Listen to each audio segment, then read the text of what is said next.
सत श्री अकाल जी सारिਆਂ ਨੂੰ। मैं हरविंदर कुमार बाबा फरीद IT कोटशमीर तो अज का अपना विषा आर्मेचर रिएक्शन।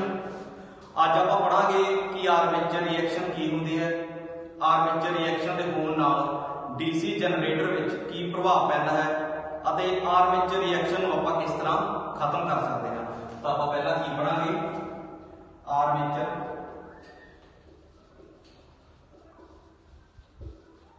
रिएक्शन की होंदी है। ठीक है जी। आर्मेचर रिएक्शन के होने नाल की प्रभाव पैंदा है, रिएक्शन के कारण DC जनरेटर ऊपर की प्रभाव पैंदा है।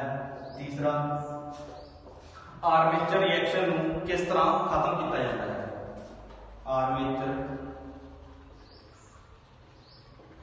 रिएक्शन किस तरह खत्म भी कह दिए या न्यूट्रलाइज, खत्म या न्यूट्रलाइज किया जाता है। ठीक है जी। तो आप पहला पढ़ांगे कि आर्मेचर रिएक्शन की होंदी है। आर्मेचर रिएक्शन की डेफिनेशन पढ़ते हैं आप। कहते जदों आर्मेचर का फ्लक्स तुहानूं पता ही है कि जो DC generator which part rotate करता है उसनूं आपां कहने आ आर्मेचर, जो उस विच पैदा हुंदी है फ्लक्स उसनूं कहने आपां आर्मेचर दी फ्लक्स। ठीक है जी। कहते जदों आर्मेचर का फ्लक्स मेन फील्ड के फ्लक्स नूं, मेन फील्ड का फ्लक्स किहड़ा होया जी, जो आर्मेचर विच फील्ड स्थिर रहता है। आपां आर्मेचर की डायग्राम करी सी, जो पार्ट रोटेट करता है इहनूं आपां कहने आ आर्मेचर, जो स्थिर रहता है इसमें आप कहने फील्ड। कहते जदों आर्मेचर का फ्लक्स मेन फील्ड, ये अपनी है मेन फील्ड, कहते जदों आर्मेचर का फ्लक्स मेन फील्ड के फ्लक्स नूं जां तां वीक कर दिंदा है जां उसनूं प्रॉपरली खत्म कर दिंदा है, तो उस प्रभाव नूं आपां कहने आर्मेचर रिएक्शन। ठीक है जी। तो मैं दूसरी बार रिपीट करदा, कहते जदों आर्मेचर का फ्लक्स मेन फील्ड के फ्लक्स नूं ज्यादा वीक कर दिंदा है जां उसनूं प्रॉपरली खत्म कर दिंदा है। इस दो प्रभाव के कारण जो रिएक्शन होंदी है उसनूं आपां कहने आर्मेचर रिएक्शन। ठीक है जी। आर्मेचर रिएक्शन मेनली अपनी दो तरह की होंदी है। ठीक है जी। आपां पढ़ते हैं हुण।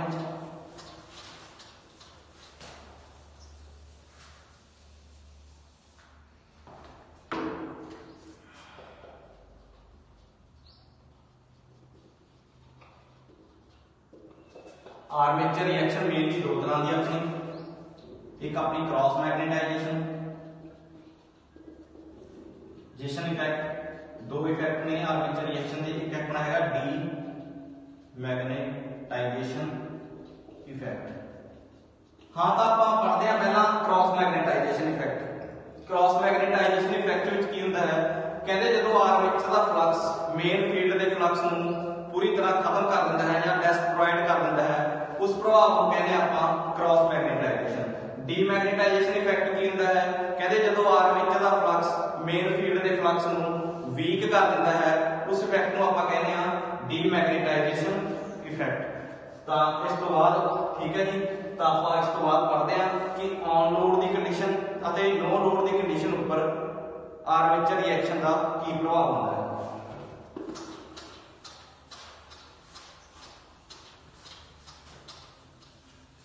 बहुत ही ज्यादा उस तो पहला आप एक बहुत ही ज्यादा जरूरी गल कर लेने हैं कि नोट बना के लिख लेने आप।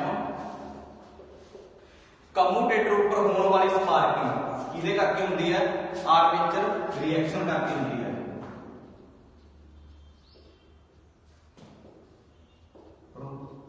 होने वाली स्पार्किंग आर्मेचर रिएक्शन कारण होंदी है। ये बहुत ही ज्यादा जरूरी गल है। कहते जिहड़े कम्यूटेटर ऊपर स्पार्किंग होंदी है किहदे करके होंदी है, आर्मेचर रिएक्शन कारण होंदी है। ठीक है जी। तो इस तो बाद आपां गल करते हैं आर्मेचर रिएक्शन की नो लोड की कंडीशन पर। कहते जदों DC generator on no load condition विच आ, किहड़ी कंडीशन है जी, पहली कंडीशन है नो लोड। नो लोड तो की समझते हो, जो डीसी जनरेटर उपर आप लोड नहीं पाया, इसको इसके डायग्राम के थ्रू समझांगे। पहला आप डायग्राम बना लेने हैं जी।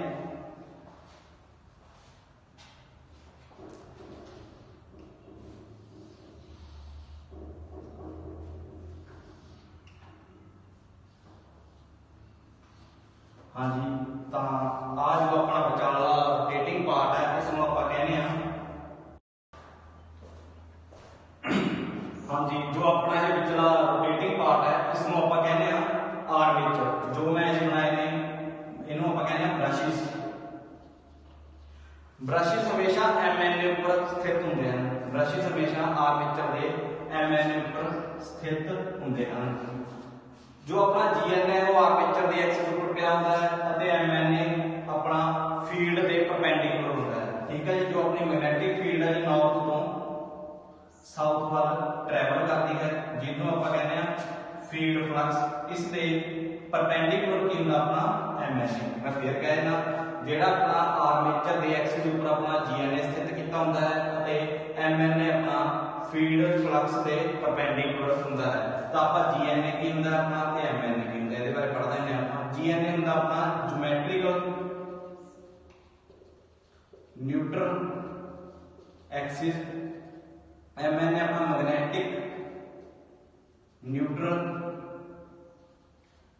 एक्सिस। ठीक है जी। इस दोनों की डेफिनेशन मतलब आप फुल फॉर्म है ज्योमेट्रिकल न्यूट्रल एक्सिस ते मैग्नेटिक न्यूट्रल एक्सिस। कहते जब ऑन नो लोड की कंडीशन में अपनी जो फ्लक्स है नॉर्थ तो साउथ वाल ट्रैवल कर जाती है। ठीक है जी। तो अपना जो जीएनए तुहानू दस्सिया ही है कि अपना आर्मेचर की एक्सिस ऊपर पिया होता है, फील्ड फ्लक्स के परपेंडिकुलर अपना एमएनए स्थित होता है। कुल मिला के गल यह है कि नो लोड की कंडीशन में जीएनए और एमएनए सेम एक्सिस प्लेन ऊपर स्थित होंगे हैं। मैं फिर रिपीट करदा, नो लोड की कंडीशन में जीएनए और एमएनए अपने सेम एक्सिस ऊपर स्थित होंगे हैं। ठीक है जी। इस तो अगे आप पढ़ांगे। इस तो अगला अपना सैकेंड अपना जो है कहते जो करंट कैरी ओनली आर्मेचर। ठीक है जी। कहते जो आप कल्ले आर्मेचर में करंट फ्लो कराइए, current flow only armature.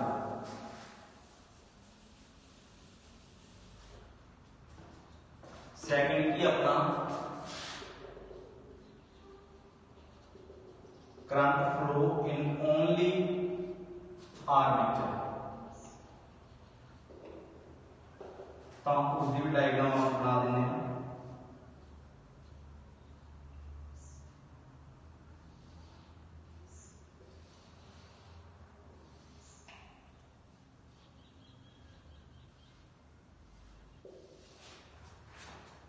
Same ही होगा अपना एमएनए ते जीएनए।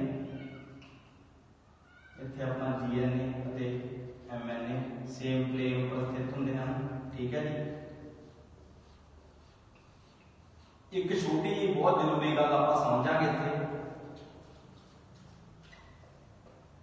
आह क्रॉस ते डॉट वाले, क्रॉस ते डॉट वाले। क्रॉस का मतलब की है, क्रॉस ए आर्मेचर के स्लॉट में जो आप कंडक्टर नूं अंदर लेके जाना, मतलब कि स्लॉट में कंडक्टर नूं अंदर लेके जाना, उसका साइन की है क्रॉस। दूसरे स्लॉट विचों कंडक्टर का बाहर आना, उसका साइन की है डॉट। ठीक है जी। क्रॉस का साइन है कंडक्टर का स्लॉट में अंदर जाना, मतलब कि कंडक्टर नूं स्लॉट में पाना। डॉट का मतलब है उस स्लॉट विचों कंडक्टर नूं बाहर कढ़ना। ठीक है जी। तो जिस स्लॉट में कंडक्टर अंदर जाता है उस स्लॉट में करंट के प्रभाव कारण पैदा हुई फ्लक्स की डायरेक्शन आप फ्लेमिंग राइट हैंड रूल तो लेने हैं। जब आप sorry Fleming right hand rule तो नहीं, आप लेने क्रॉक्सव्यू रूल तो। ठीक है जी। तो देखो आप करंट नूं अंदर लेके गए हैं, मतलब करंट अंदर जा रहा है, करंट अंदर जा रहा है। क्रॉक्सव्यू की कहता है अंगूठे का मतलब होंदा करंट का अंदर जाना। जिधरले पासे उंगलां अपनियां मुड़ियां ने उस साइड होंदा फ्लक्स का रोटेट करना। तो अंगूठे का मतलब करंट का अंदर जाना, फ्लक्स इस तरह रोटेट करेगी, मतलब कि क्रॉस विच अपना पैदा हुई फ्लक्स की डायरेक्शन क्लॉकवाइज होंदी है। डॉट में देख लांगे कंडक्टर का बाहर आना, जिधर कंडक्टर बाहर आ रहा है फ्लक्स का एंटी क्लॉकवाइज, फ्लक्स की आएगी अपनी एंटी क्लॉकवाइज। तो आप फिर समझ लेने क्रॉस स्क्रू रूल की कहता अपन कि जिधर नूं करंट वगदा है उसके ओपोजिट साइड दे परपेंडिकुलर फ्लक्स रोटेट करता है, उसके परपेंडिकुलर फ्लक्स रोटेट करता है। ठीक है जी। तो अपना टॉपिक सी करंट फ्लो ओनली आर्मेचर, कहते जो करंट आर्मेचर विच कल्ले आर्मेचर विच फ्लो करेगा तो वो इस तरह फ्लो करेगा। ठीक है जी। तो ये किस तरह फ्लो करता ओनली क्लॉकवाइज, किस तरह क्लॉकवाइज, इस विच अपना एंटी क्लॉकवाइज, इस विच किस तरह एंटी क्लॉकवाइज। थर्ड कंडीशन अपनी ऑन लोड दी कंडीशन, केड़ी कंडीशन लोड दी कंडीशन, जब आप जनरेटर विच लोड पा देता हो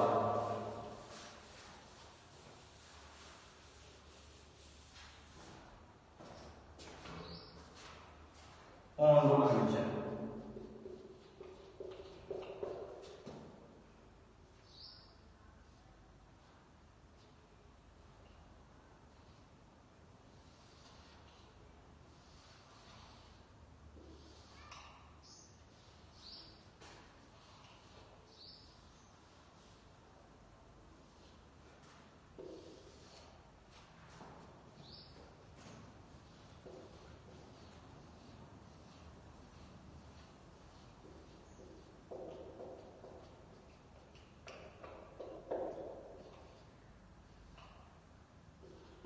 GNA and MNA north south.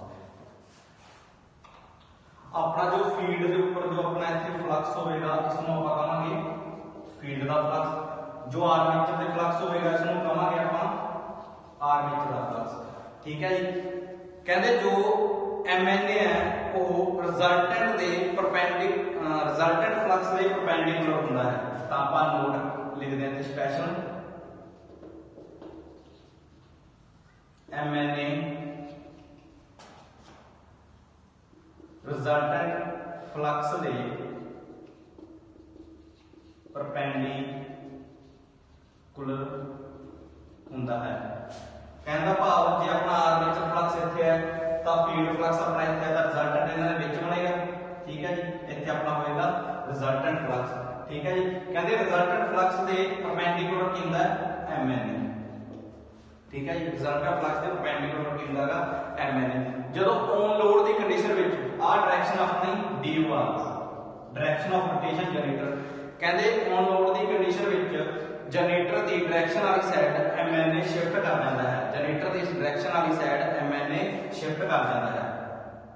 तो MNA अपना इत्थे शिफ्ट कर जाएगा। ठीक है जी। MNA शिफ्ट कर जाएगा तो MNA परपेंडिकुलर किदे आ गया रिजल्टेंट फ्लक्स दे। तो अपना जो इत्थे अपना बनेगा फील्ड फ्लक्स आर्मेचर फ्लक्स तो इत्थे रिजल्टेंट ते अपना आएगा तो इत्थे रिजल्टेंट ते अपना आएगा रिजल्टेंट फ्लक्स। ठीक है जी। तो ऑन लोड दी कंडीशन विच ऑन लोड दी कंडीशन विच जनरेटर दी डायरेक्शन फॉरवर्ड डायरेक्शन हुंदी है, जनरेटर दी ऑन लोड दी कंडीशन विच जनरेटर दी फॉरवर्ड डायरेक्शन हुंदी है, उसी डायरेक्शन विच MNA अपना की है शिफ्ट कर जाता है, जो कि MNA रिजल्टेंट फ्लक्स दे परपेंडिकुलर हुंदा है। तो जिस साइड फ्लक्स ज्यादा हुंदी है उस साइड आपां कहंदे हैं leading pole tip is the, जो आली आवेगी ना आपां कहांगे लीडिंग पोल टिप, इनको आपां कहांगे लैगिंग और ट्रेलिंग पोल टिप। जिस साइड फ्लक्स का प्रभाव जिस साइड फ्लक्स का प्रभाव वध होता है उस साइड आप कहने हैं उस साइड में कहने हैं लीडिंग पोल टिप, जिस साइड फ्लक्स का प्रभाव घट होता है उस साइड आप कहने हैं ट्रेलिंग या लैगिंग पोल टिप। ठीक है जी। तो हम आप पढ़ते हैं कि जनरेटर विच आर्मेचर रिएक्शन किस तरह घट किया जा सकता है, इसका इस बारे थोड़ा नोट कर लो।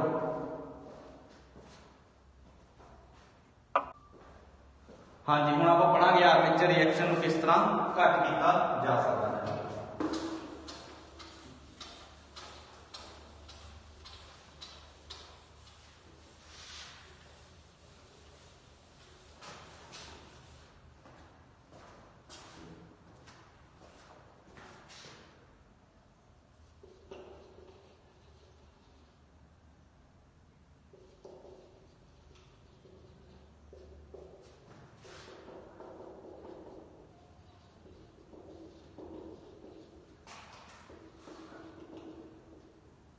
मतलब कि आर्मेचर रिएक्शन ਨੂੰ न्यूट्रलाइज करना, मतलब कि आर्मेचर रिएक्शन ਨੂੰ न्यूट्रलाइज करना। तो अपने दो आर्मेचर रिएक्शन दो तरह ਦੀਆਂ ਸੀਗੀਆਂ।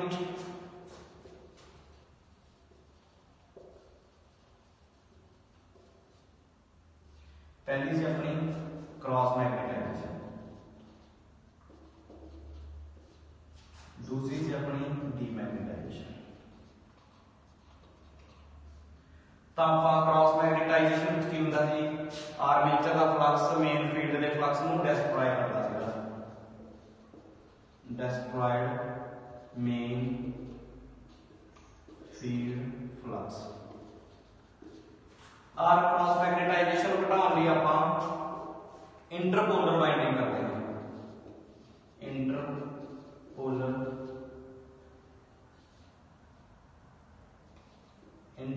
वाइंडिंग की वरतों करते हैं। आर्मेचर दे पोल, आर्मेचर जो अपना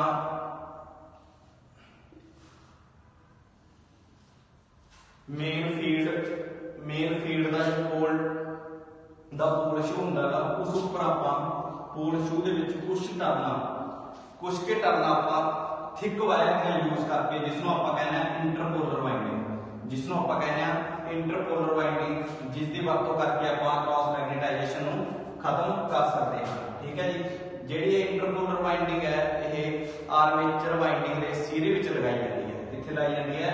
आर्मेचर वाइंडिंग के सीरे विच लगाई जाती है। पोल शू के फेज के ऊपर आपां इंटरपोलर वाइंडिंग की वरतों करते हैं। दूसरा अपना डीमैग्नेटाइजेशन, इस विच यह वीक मेन फील्ड फ्लक्स, ये मेन फील्ड फ्लक्स को की करता है? वीक करता है। इसको बनाने लिए आपां यूज करते हैं कंपनसेटिंग वाइंडिंग। की यूज करते हैं? Compensating winding. ठीक है जी, तो ये दो प्रभाव से जिसको खत्म कर लिया आपां पहला क्रॉस मैग्नेटाइजेशन, जिसको खत्म कर लिया आपां यूज करते हैं इंटरपोलर वाइंडिंग, जेडी की पोल शू के फेज के ऊपर की जाती है। ठीक है जी, जो कि आर्मेचर के सिरे विच लगाई जाती है। दूसरी सी आर्मेचर वाइंडिंग के सिरे विच की जाती है। दूसरा अपना डीमैग्नेटाइजेशन इफेक्ट को घटाने लिए आपां कंपनसेटिंग वाइंडिंग यूज करते हैं। मैं उम्मीद करता तुहानूं आर्मेचर रिएक्शन का प्रभाव समझ आया होगा, तो यह किस तरह इसको न्यूट्रलाइज करते हैं इस चीज बारे भी तुहानूं